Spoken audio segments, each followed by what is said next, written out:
Cependant, ce sont nos souffrances qu'il a portées, c'est de nos douleurs qu'il s'est chargé, et nous l'avons considéré comme puni, frappé de Dieu et humilié.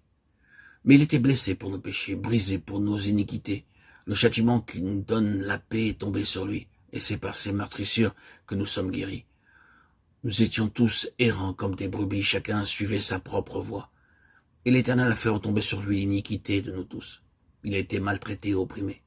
Et il n'a point ouvert la bouche semblable à un agneau qu'on mène à la boucherie, à une brebis muette devant ceux qui la tondent. Il n'a pas ouvert la bouche. Il a été enlevé par l'angoisse et le châtiment, et parmi ceux de sa génération qui a cru qu'il était retranché de la terre des vivants et frappé pour les péchés de mon peuple. Ésaïe 53, 4, 8.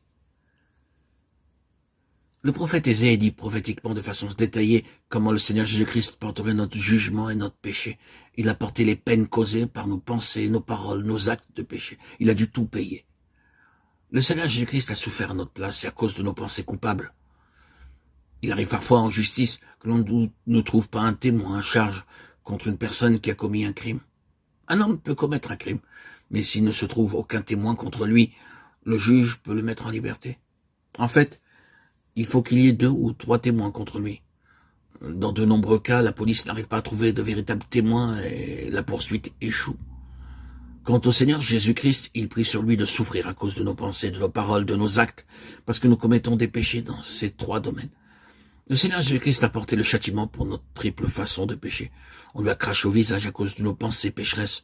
On l'a injurié à cause de nos paroles de péché. Ses mains et ses pieds ont été cloués, son côté percé et son corps fouetté à cause de nos actes de péché. Il a supporté tout cela à cause de nous, afin que nous devenions absolument justes devant Dieu. Cela efface aussi le souvenir de nos péchés passés.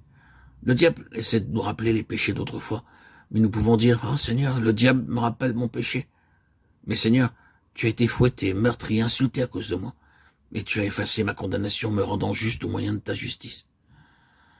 Cela nous donne la parfaite liberté et la hardiesse de nous rendre en sa présence, et l'encouragement pour nous relever de toutes nos chutes quand nous tombons. Psaume 37, 24, Michée 7, 8, 2 Corinthiens 4, 9.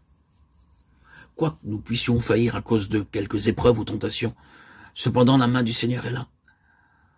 Quand nous allons de chute en chute, oh, combien de fois nous disons, combien de temps encore vais-je demeurer ainsi? Mais sa main nous suffit pour nous relever. Nous connaissons beaucoup de personnes qui ont échoué pendant de nombreuses années et qui aujourd'hui ont été restaurées par la puissante main du Seigneur et ont vaincu leur faiblesse. Peu importe la gravité de notre chute dans quelques péchés, il est toujours prêt à nous pardonner, nous relever par sa puissante main, car le Seigneur a payé entièrement le prix pour nous racheter de tous nos péchés. Oh, peu importe la honte, l'humiliation de notre péché. Nous pouvons invoquer par la simple foi le sang rédempteur pour la purification et jouir d'une pleine liberté en la présence de Dieu. Gloire à son très nom, très précieux, puissant nom, Jésus-Christ, Yeshua, Melech HaMashiach, Ora Messie, notre Rédempteur et notre Sauveur. Merci Seigneur.